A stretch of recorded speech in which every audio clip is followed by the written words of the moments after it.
Thank you, President. Under the Liberal and National Government, our state has been falling behind in ensuring our building and construction industry is sufficiently regulated.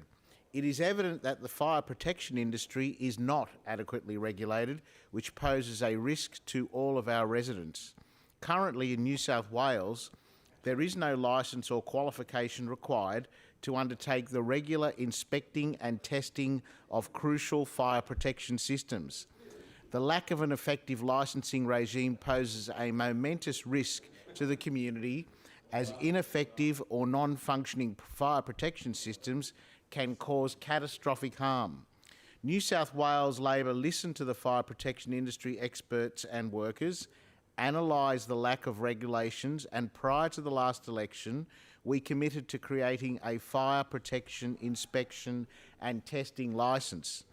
Unfortunately, the government have continued to ignore the urgent warnings from fire industry experts and have failed to improve regulation, leaving our own residents at risk. Currently, a licence is required for the installation and modification of fire protection systems. A comprehensive qualification is needed to gain this licence. However, there is no licence or qualification required to inspect and test fire protection systems, which is outrageous. Training experts reiterate that knowledge of the whole system is essential. Individuals completing this work should have to undertake a qualification where they are able to accumulate a well-developed knowledge of the technicalities of the systems, in addition to acquiring the appropriate competencies and experience. States such as Queensland and Victoria recognise the acute risks posed to their residents and improved regulations. Nationally, industry experts warn that New South Wales is in a terrible position in regards to the inspecting and testing of systems, which include sprinklers, hydrants and hoses, with no licence or qualification required. Anyone can undertake the work. We have 1/3 of our nation's population. We should not be behind in making the essential regulations that protect the lives of our residents. There shouldn't be individuals without the essential knowledge from educational institutions who haven't completed the appropriate tradesperson training carrying out this crucial work. This does not mean that good workers currently in the industry should be out of work.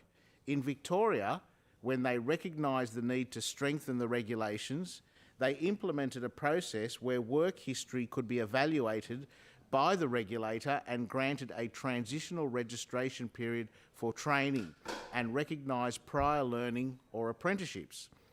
Theo Samatsopoulos, State Secretary of the Plumbing Trades Employee Union, and the union's members have been tirelessly calling for our state to step up like other states have and create this licence to protect our residents.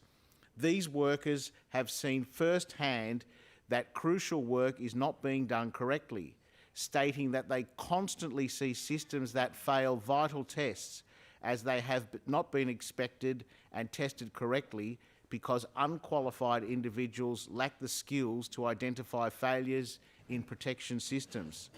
There is a heightened risk in New South Wales due to the significant cladding problem in our state. Well-functioning and correctly tested fire protection systems are our first line of defence to protect lives. This was demonstrated in 2015 when combustible cladding caused a fire in the La Crosse Docklands building in Melbourne. The fire brigade said that the building's sprinkler system operated beyond its design capability. Otherwise, the fire would have been much, much worse. Lives were saved as the building was serviced by qualified fire protection workers. In 2000, tragically, 15 people were killed in the Childers Backpacker Hostel fire. The coronial inquest findings demonstrated that there was no working fire alarms and stated the loss of life could have been significantly reduced by an operating smoke alarm system or the installation of an automatic fire sprinkler system. Catastrophic incidents should be a reminder to the government as to why it is vital that they need to take this issue seriously. The best method to mitigate safety risks and hazards in high-risk industries where poorly performed work can have life and death consequences is to guarantee that people undertaking the work are highly qualified and trained workers. A fire protection inspection and testing licence needs to be established in our state.